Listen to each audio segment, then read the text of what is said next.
Television റേറ്റിംഗുകളിൽ ജീവനക്കാരൻ കൃത്രിമം കാണിച്ചുവെന്ന 24 വാർത്തയിൽ ഇടപെട്ട ബാർക്ക് ഇന്ത്യ സ്വതന്ത്ര ഏജൻസിയുടെ അന്വേഷണം പ്രഖ്യാപിച്ച് വാർത്താക്കുറിപ്പിറക്കി. ഫോറൻസിക് ഓഡിറ്റിനായി ഏജൻസിയെ നിയമിച്ചെന്ന് ബാർക്ക് അറിയിച്ചു. അന്വേഷണം പൂർത്തിയാക്കുന്നതുവരെ ഊഹാപോഹങ്ങൾ പ്രചരിപ്പിക്കരുതെന്നും റേറ്റിംഗ് ഏജൻസി നിർദ്ദേശിച്ചു.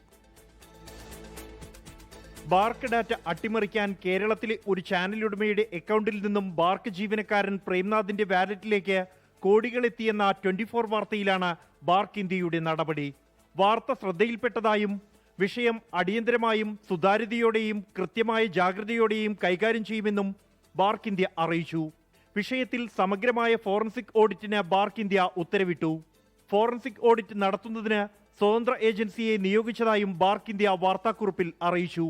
ഓഡിറ്റ് പൂർത്തിയാകുന്നതുവരെ ഊഹാപോഹങ്ങൾ ഒഴിവാക്കണമെന്ന് റേറ്റിംഗ് ഏജൻസി നിർദ്ദേശിച്ചു. തൽപര കക്ഷികളോട് സത്യസന്ധതയുടെയും ഉത്തരവാദിത്വത്തിന്റെയും മാനദണ്ഡങ്ങൾ പാലിക്കുന്നതിൽ പ്രതിജ്ഞാബദ്ധമാണെന്നും ബാർക്ക് ഇന്ത്യ അറിയിച്ചു. 24 ഡൽഹി. ലോകത്തെവിടെയായാലും ഏത് സമയത്തും 24 വാർത്തകളും ഓഗ്മെന്റഡ് റിയാലിറ്റി പാക്കേജുകളും എക്സ്പ്ലെയിനറുകളും വിശദമായി കാണാൻ ഞങ്ങളുടെ യൂട്യൂബ് ചാനൽ നിങ്ങൾക്ക് സബ്സ്ക്രൈബ് ചെയ്യാം.